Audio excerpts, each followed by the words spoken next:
Good morning. Today's shiur is on Megilat Eicha, part 8.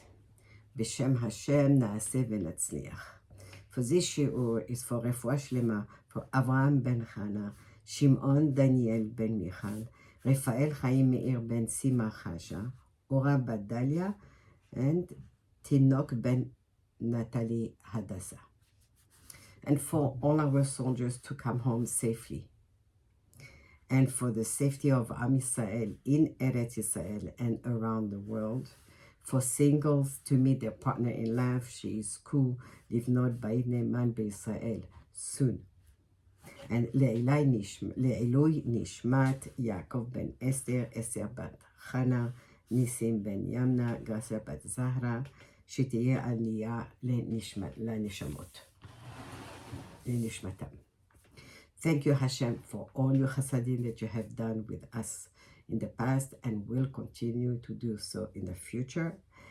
Thank you to all our listeners and for your support, and for always remembering. Please try to leave a comment or a liking for the shiur, so that we will spread Torah even more. So, to recap, Hashem is asking in anguish, Hechan, Efo Banai, where are my children? He already planned, and that he already had planned the building of the third Bet HaMikdash right away, and had waited for Ben Israel to do Teshuvah. In our previous shiur, we learned about the Midrash that says that the Bet HaMikdash is called Aryeh, David was called Aryeh, and Nebuchadnezzar was called Aryeh. And that is the reason why Nebuchadnezzar was chosen to destroy the Bet HaMikdash.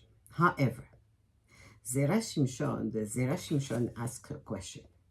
Why did the Midrash have to tell us about David?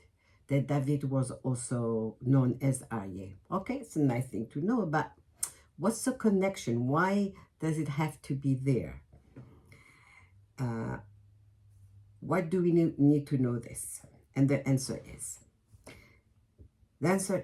that the Midrash is teaching us a basic concept, that as long as Bet HaMikdash, Am Yisrael, and the dynasty of David, they were all governed as one, meaning the Bet HaMikdash functioned properly as the Bet HaMikdash, that Ben Israel the Kohanim were doing their job properly, and Ben Israel kept the mitzvot, and the kings coming from David were keeping the mitzvot and judging the people right.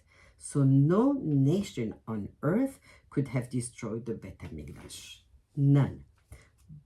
But Bnei Israel did not keep the mitzvot. It actually affected that kedusha. It took away from their kedusha. For example, by marrying someone they weren't allowed to, by eating food that is not kosher, by not keeping Shabbat, Chagim, and all the mitzvot that we are supposed to keep. So when we don't keep the mitzvot, but we do averot, every mitzvah brings in kedusha. Every avera brings in tum'ah, impurities.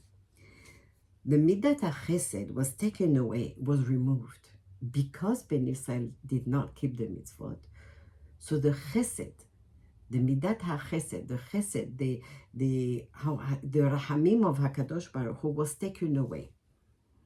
This midat hachesed, this rahamim, was always there for Ben Israel, no matter what, and Hashem was always able to save us. However, not that time. The averot were just too many or too serious, Hashem could not save us anymore. The Maharal of Prague, Maharal was a very big Mekubal who lived in Prague about, I'm not sure, maybe maybe between 400 or 600 years ago. And he was a very big defender of Jews. And he explains that Le'atid Lavo, it means in the future. When we say Le'atid Lavo, it means we're talking about the time when Mashiach will come. Hashem will build the Bet HaMikdash in the month of Av. It was destroyed in the month of Av, but it will also be rebuilt in the month of Av, which has the zodiac sign of Aryeh, Leo, Lion. Because the month of Av has potential for good, for berachot, for simcha, and also bad. Like every month, it's the same thing, right? So the Yalkut Shimoni says, "Ala Aryeh b'mazal Aryeh ve'hariv et Ariel." That Ala Aryeh, a lion came. This is Nebuchadnezzar, referring to Nebuchadnezzar. He came, B'mazal Aryeh, in the month of Aryeh, the month of Av. Ve'eheriv, and he destroyed the house of Ariel. The house of Hashem was like a lion. The month of Av is the month that has the potential for Geula, for Mashiach, and for Bet HaMikdash.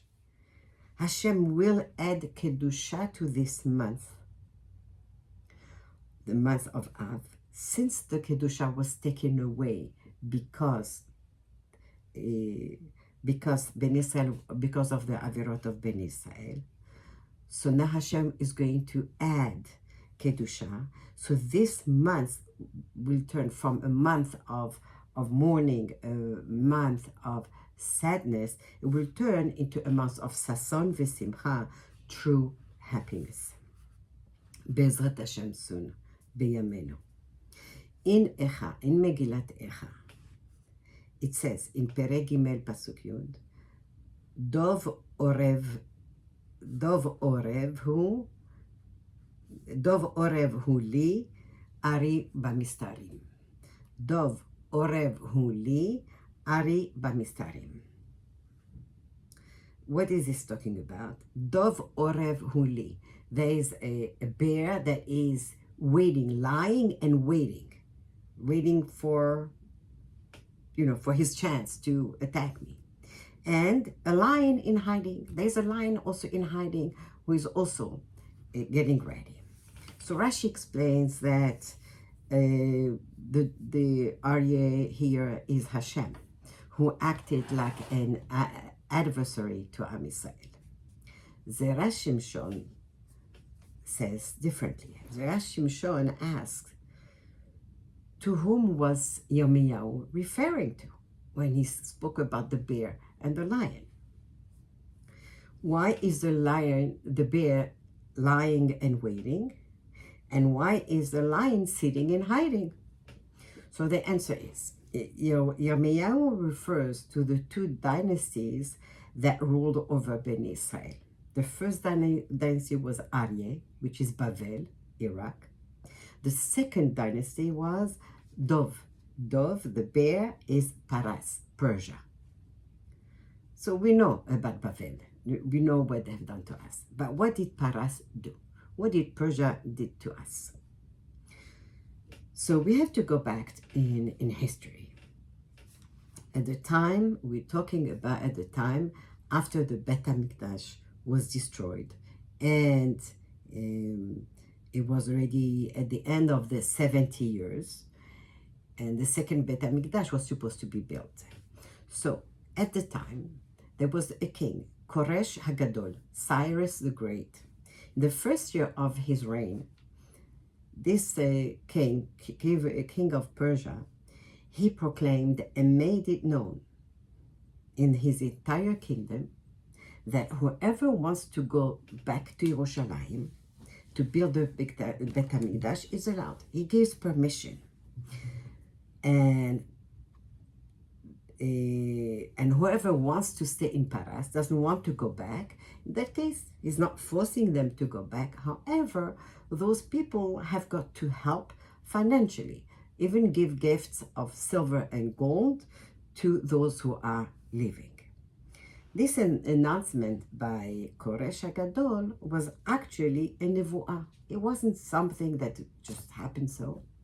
Yirmiyahu, at the time of the 70 years before, at the time of the Churban, Yirmiyahu had prophesied. He had said these prophecies, this nevuah, and he had said like this: Ko Amar Hashem.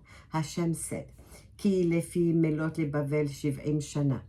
When it will be, the 70 years in Bavel will be over. Efkod etchem, I will redeem you, I will save you. Vehakimoti alechem et divari hatov, and I will fulfill over you, to you, the good thing, the good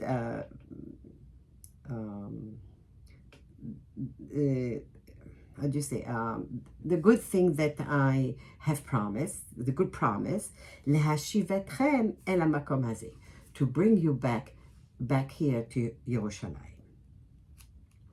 So Koresh, not only that he made the announcement that Jews should, whoever wants to go back can go back, but he himself donated from his treasure house.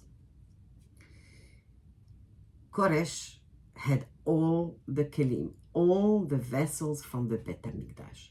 How? Because Nebuchadnezzar, when Nebuchadnezzar had come to the Bet HaMikdash, before he burnt it, he took out all the gold. There was gold on the walls, on the doors, on the floor, the vessels, everything. Everything. He took all that gold, all the gold from the kelim, from the vessels of the Bet HaMikdash, and he took that to Bavel. Now, Koresh had this gold, and Koresh now gave it to Zerubbabel ben Shealtiel. Now, who is this Zerubbabel? And who is this Shealtiel? So again, we go back to the time when the first Bet HaMikdash was destroyed, before even the first Bet HaMikdash was destroyed by Nebuchadnezzar. 11 years before Nebuchadnezzar destroyed the Bet HaMikdash, at the time in Yerushalayim there was a king by the name of Yehoiachin. He was king of Yehuda, and he was taken into captivity 11 years before the Churban. Yehoiachin was, and he lived in prison until the death of Nebuchadnezzar. Then Evil Merodach, who is a son of Nebuchadnezzar, he freed Yehoiachin from prison, but he was still in Bavel. Hashem had promised that Yehoiachin, who was the son of Yehoiakim.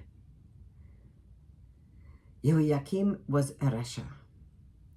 And the son, Yehoiachin, Hashem had promised that this son would not have any children. He wouldn't have any children because of what his father had done, Yehoiakim. Now,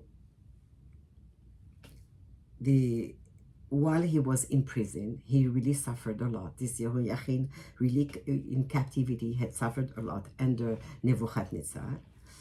And because of this, he had done teshuvah, and Hashem had forgiven him his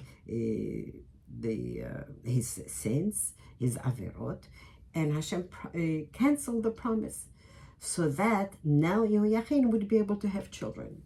So while still in prison, Hashem made it so the wife of Nebuchadnezzar, one day she said to Nebuchadnezzar, why don't you allow the wife of Yehoiachin to go and visit her husband? Allow her to go and visit her husband in prison. So Nebuchadnezzar said, okay. So he gave permission. From this visit, Yehoiachin's wife became pregnant, and she gave birth to a child, and who was named Shaltiel. What is Shaltiel? Meaning that Hashem canceled his promise. And what was the promise? That Yehoiachin would not have children. But now he's having a child. So Shaltiel then had a son called Zerubbabel. The real name of this Zerubbabel, it was given at birth, his Brit Milah, was Nehemiah ben Chachliah. However, he was also named, it was like a nickname given to him of Zerubbabel, the Zerubbabel, because he was born in Bavel. So now that Koresh wants to give the Jews permission to build the Bet HaMikdash, so Koresh called Zerubbabel and told him, you are going to be the governor over Yehuda. What does this mean? You're going to be the governor over the Jews in Yerushalayim, supervising, making sure, taking care of them, of their needs, and over the building of the second Bet HaMikdash. Koresh himself had given an order that all expenses for building the Bet HaMikdash will be paid by him. Everything. So in the beginning of the month of Iyar, Ben Israel, many Jews had gone back, and Ben Israel started building the Bet HaMikdash. Materials such as wood and others were taken from Paras. In fact, the Jews were so happy that they had the Levi'im. The jobs of the Levi'im in the Bet HaMikdash was to sing and play music, compose music, make their own musical instruments. So they were so happy to have that they were building a Bet HaMikdash. So even while they were building, the Levi'im were actually singing and playing music. So this is for today's lesson. Tomorrow we learn more about the people of Paras who did not like what was going on. They did not like the fact that Koresh was helping so much to build the Bet HaMikdash. And so in the zechut of this learning, may Hashem save us from Galut soon bimhera b'yamenu, and may He shower His blessing on all Am Israel.